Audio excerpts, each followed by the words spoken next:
All right, welcome back to the main room. And now we are going to tell you, without promising anything, what we are planning to do next. So I will start, then we will go to Bert, and then we will go to Slavo.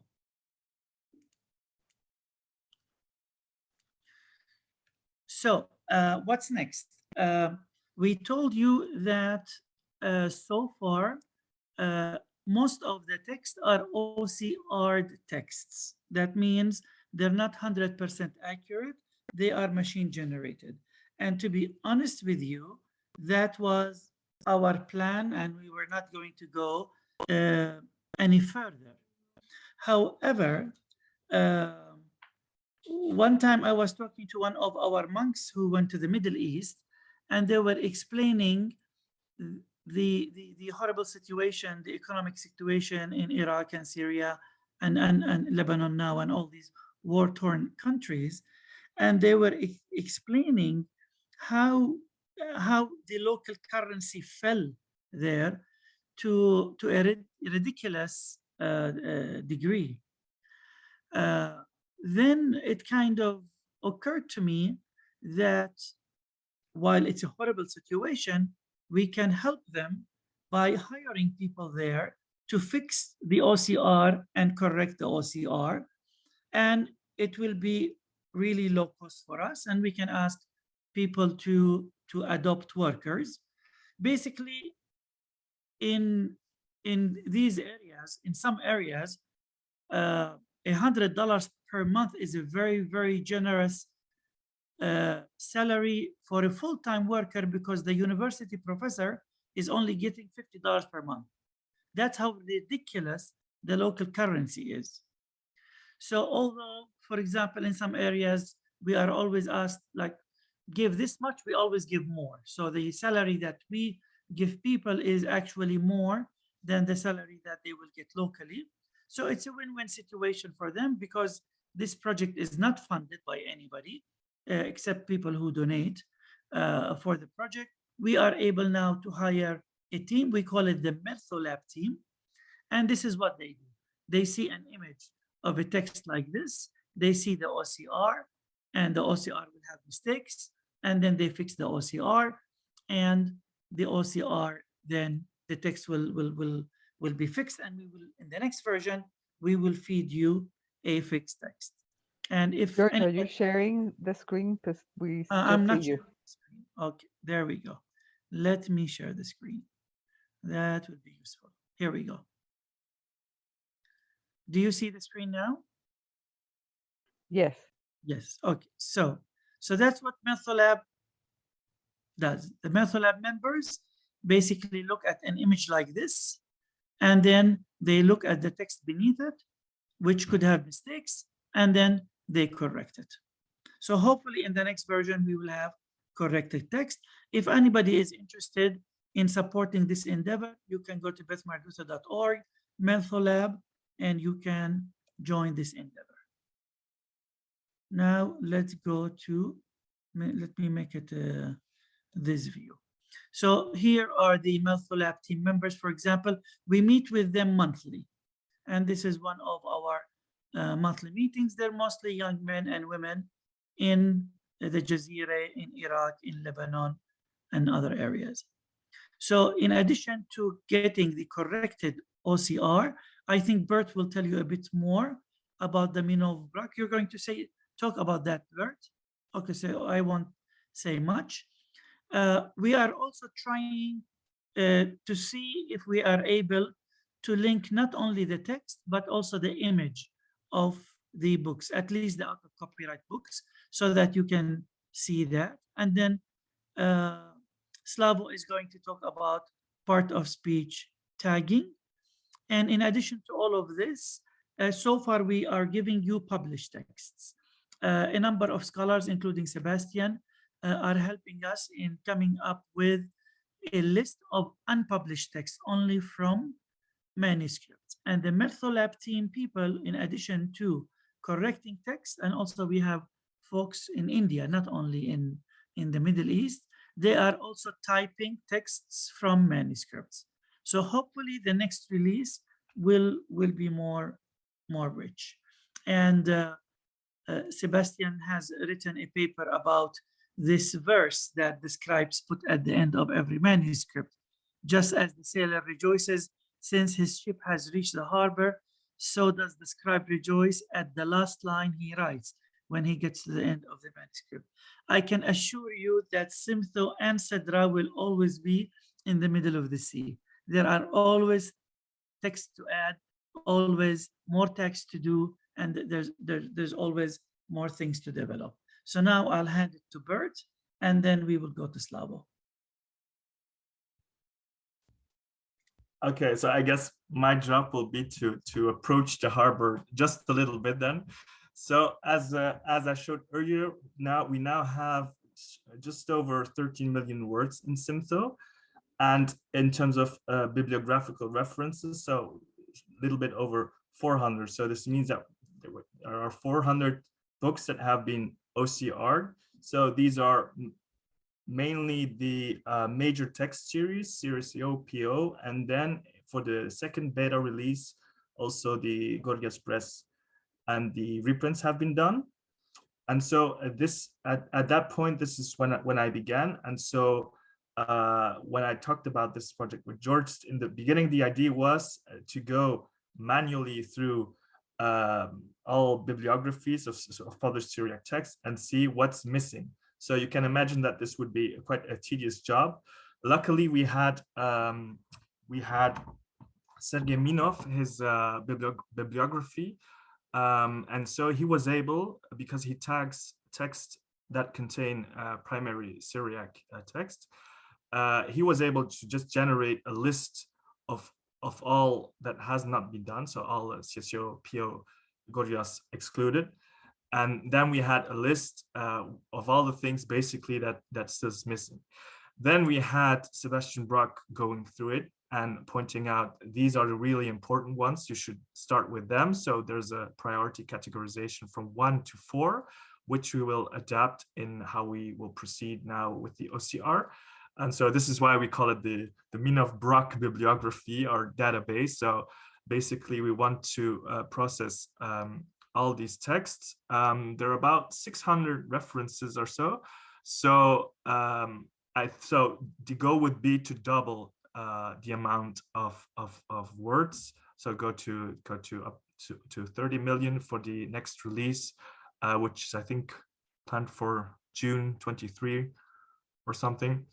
So that's what we hope to achieve. And okay, so then we can go to Slavo for more on the part of speech tagging, I think. Well, it's not part of speech tagging. Essentially, it's bringing Syriac into the 21st century, at least in terms of computational resources. I happened to read a report this morning about the level to which there exists computational resources for individual languages, and Syriac, despite its importance, despite its like long tradition, is at the very, very, very bottom, along with some of the dead languages, some of the very small ones. So the purpose of the work that I'm trying to do is to create resources for Syriac that would enable all of us do better work in Syriac. So number one, that's morphological and syntactic annotation. Now, this unfortunately extends to such a very unsexy and unsimple matters as even sentence splitting. So we have to figure out a way of how to analyze the text for like a sentence division. Then there's of course lemmatization, as you can imagine. And as you've already seen, there's a whole lot of issue with the Badul prefixes and with the object suffixes that we need to separate out. So we're trying to figure out a way of how to do that. There's, of course, part of speech tagging. Some experimental things have already been done. So as you can see here, for example, on the word list, well, not on the word list, I'm going to do that here. This is an experimental version of Simtho from the previous version that has been automatically tagged based on training data. So if you just put in, what are you doing? something very simple. You can see that right here on the keyword in context display, you have even parts of speech. They may not be accurate, but they do exist. And of course, you can also run like frequency analysis on those. So you can see how bad the law has been taken. Okay, so just now, that's very good. And then, of course, we want to go a little further than that. So basically, now that we have at least a substantial part of Syriac literature covered, we would like to extend the resources that we already have. So some grammars of Syriac are inadequate as to the description of some phenomena, especially syntax. We can extend lexica that we have with examples from Syriac. So there's another functionality for that. For those of you interested in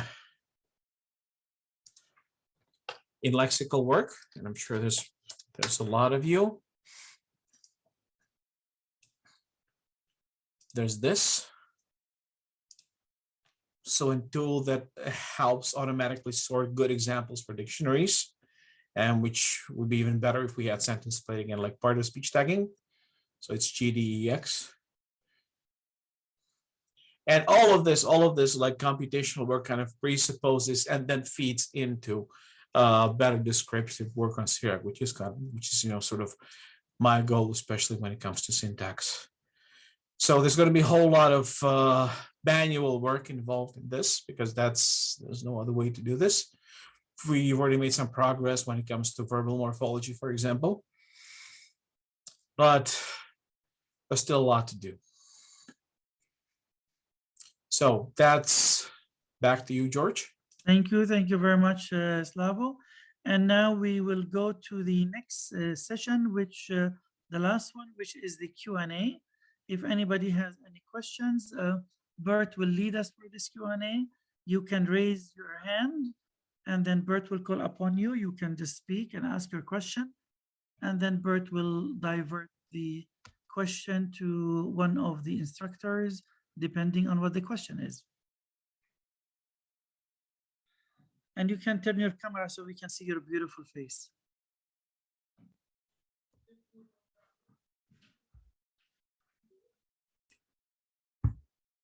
So hopefully we answered already quite a bit of your questions. That this is what we intended to do based on the things that you wrote on the registration form, the research interest that you have for Simtho. But I'm sure there are other things that you would like to bring up. So please, we're happy to take any question.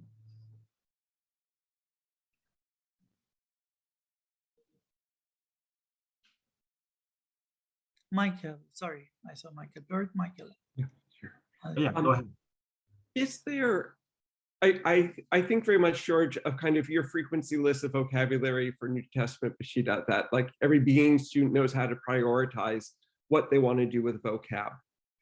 Is there an easy way to do that with the entire corpus? I know we have we can just do the general word frequency, but since we can't figure out what the lemmas are, it's not an easy way to just figure out how to move that into an actual, this is what you should learn in terms of frequency after, you know, like your 1000th to your 2000th most frequent word. That was not too articulate. Did that make sense as a question? Yes, okay. It does. I'm going to take one. Thank you, Michael. So there is a very simple way of doing that. Basically generating a word list over a particular text type. So let's say you're interested in, which Peshitta would that be? Where's my English keyboard? Let's say you're interested in Luke. So you would go to the advanced search, select the Luke by document ID as a doc ID. We should probably distribute the list of doc IDs, George. I think that would be a good idea. I have a link somewhere here. So right now, I'm just going to trust me on that. So this is the doc ID for Luke, And then you would go to phrase and put in this. This is my favorite way of doing that. This basically means any word of any length, like any word at all.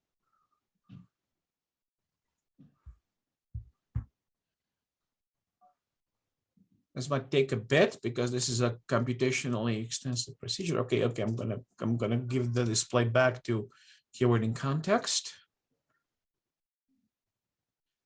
So this will get you the list of the entire text, and then you go to frequency analysis and do it by word forms.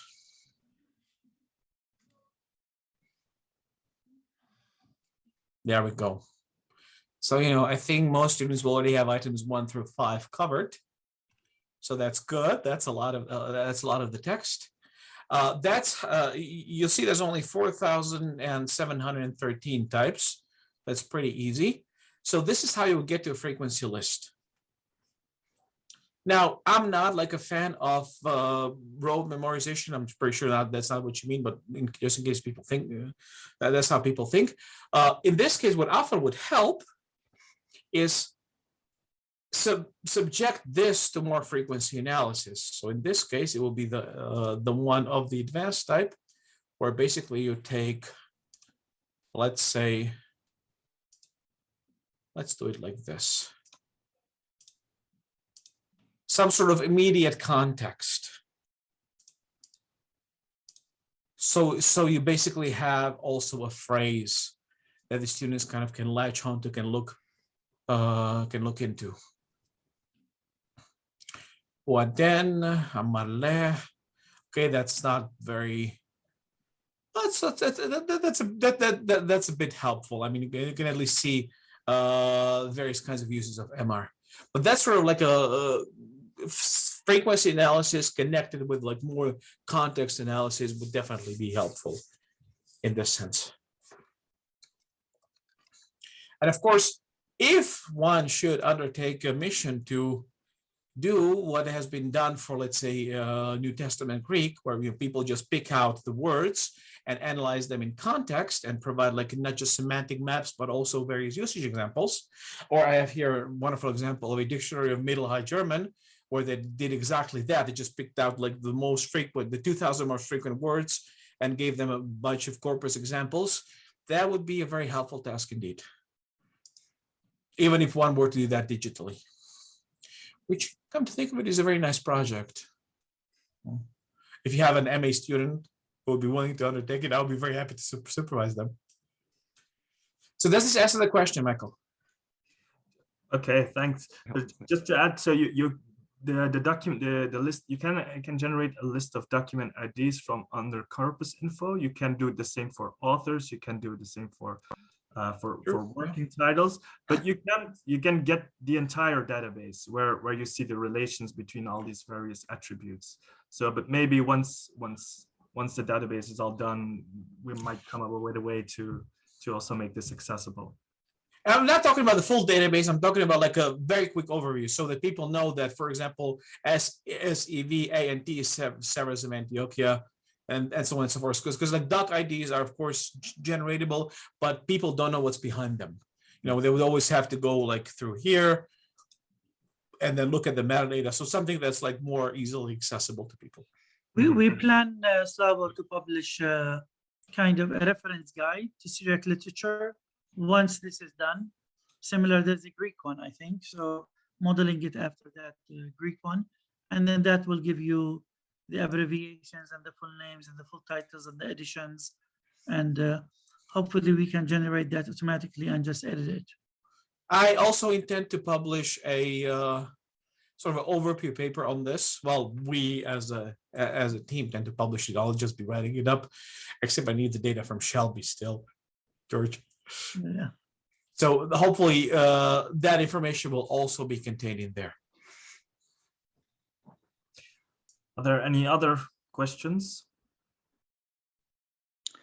Yeah, can I put on with a quick question? Yes. How easy would it be to add? Is it going to be to add new works to the corpus if they're already printed? In other words, they just have to be OCR'd. Is that Can we send stuff to you and say we'd like this on or that on? Well, I was thinking, so once we have this Minov-Brock bibliography done, and then to get to know what's still missing, it will get more difficult. And so at that point, it would be interesting to have like, to have like something that you can click on and say, okay, guys, this is missing. I want this, and then we can take a look at it at that point. But so now I think it's important that we process like in a systematic way. And so yeah, we're working on this. We will have also maybe some summer interns working on this to speed up this process. We're doing this on the scriptorium now. And yeah, depending on how many people we find to help on this, we'll see when we can process all of this. Is that list? Sorry, I may have missed what you were saying earlier. Is that list something that's available? Or is that the list you've got? Yeah, well, I have it. If you want, I can share it with you. It's a list of it's basically a list of all published primary Syriac texts which are not CSCO, PO, and Gorgias Press. That's okay. All the stuff that's missing now. And so yeah, that's our next step. Okay, I tell you, what would be nice is if, I don't know, every now and then you could send out a list of what's been added. Would be handy. That's the plan. I mean, so far now we're also following a sort of a software release like schedule, because there's a whole lot of things that need to be done under the hood. Okay. So we definitely plan to do exactly that, informing people of a new version, of what's been added, what's in there already, and that sort of thing. Mm-hmm. And nice. If somebody like, I mean, Dan, you're working on something and you absolutely need something there, we can't promise to get it there next week, but if there's an important project going on, you can send a suggestion, and if we can add it, we'll add it. Yes. Thank you. I see no one turn on the camera. I'm assuming it's to ask a question. Yeah, that's right. That's right. I'm sorry, I might have missed this question. I just had the return now. What about manuscripts to add to the to the database? Because that also offers datable literary text. Yes, I think this is a question for George. Yeah. So. As I said, there are a number of texts that we are typing from manuscripts. And again, here we are open to suggestions. And we are starting with, and this is our kind of policies. We, in addition to importance of text, we also go for length in order to build up the database. Because, if you don't have sufficient text, all these frequencies and all the analytical analysis, that doesn't make much sense. So we have already typed up about at least 5 manuscripts of at least 300 to 400 pages each, that of unpublished texts. And once Bert is going through Sebastian's categorization of Sergei's bibliography. Once you start going down the list and we achieve, let's say, the next release, after the next release, it's going to be much more difficult to find texts to add. It will be more laborious, and you will be spending a lot of time for 5-page editions, because then the big ones will have been done. I've used Kuroyo, the HTR model that you guys used on a few manuscripts, and it works great. In the meantime, I'm like to get manuscripts, as tentative data even would be still a huge. Yeah, I'm gonna go on a soapbox a little bit here, if you allow, even if you don't. What if instead of having your MA and BC and BA students writing all kinds of comparative cultural crap, you just have them working on transcribing manuscripts and publishing editions? I mean, it's a wild idea. It's been done, you know. There goes Hannah's PhD. Well, And employment. And employment.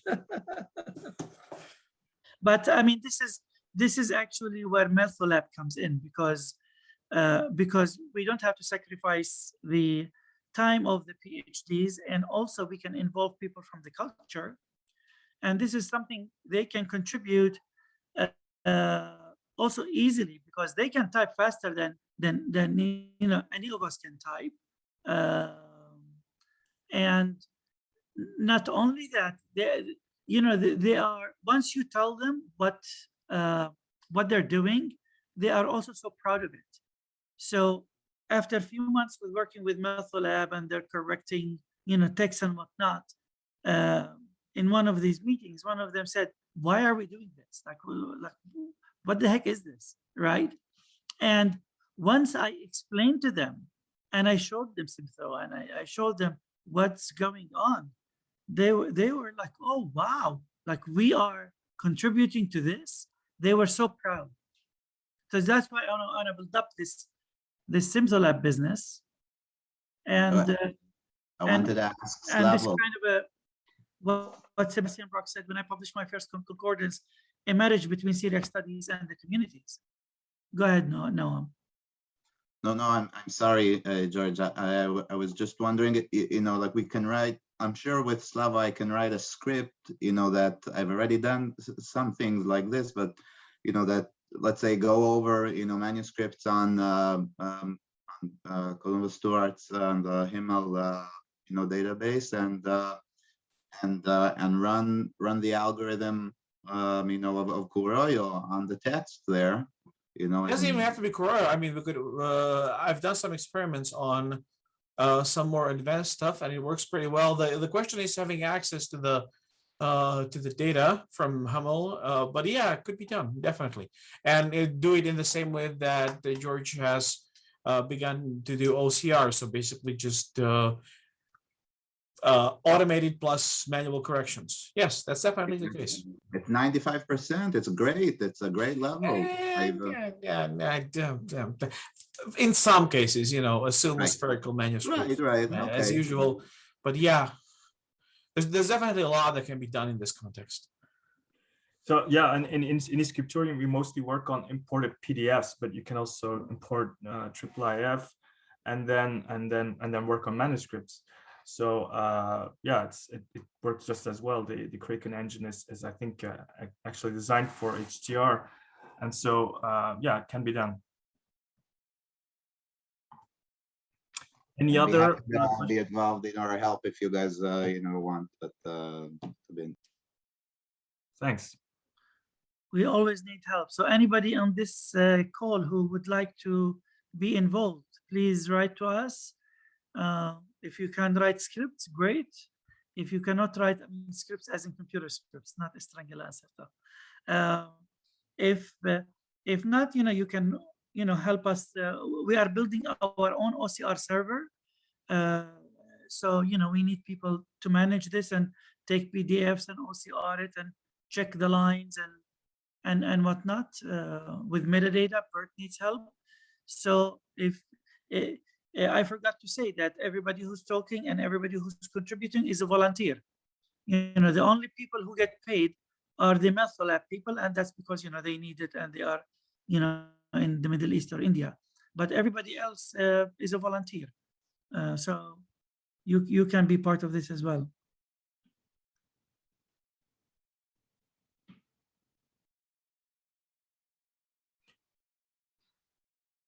Do you have any other questions?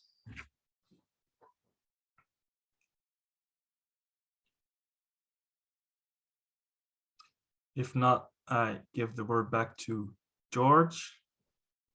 All right, so somehow we are 1 hour early. I don't know how. Did we skip a lecture? Well, I think there were supposed to be breaks after the labs. Ah, we forgot the breaks. Okay. Well, you can go on your long break now. We were having so much fun that we forgot the breaks. All right. Sorry about that. I apologize. Now you know what it means to work around me. So thank you again for joining us. If you have suggestions, if there's anything that we can do to help you in your research, let us know. And thank you, Maria, again. Maria is the engine behind this workshop. Maria from IIS, thank you so much for doing all this. And for Sabine has another workshop. So we thank her as well. And we will see you in our next event, whenever that may be. We hope you enjoyed the Simtho tutorials. Our methyllab team in the Middle East continues manually correcting OCR text to give you access to more accurate texts. The methyllab operation is entirely supported by donations, and it provides young men and women in the Middle East with much needed employment during a time of local crisis. Our project also promotes pride in their heritage as workers contribute to promoting their own culture.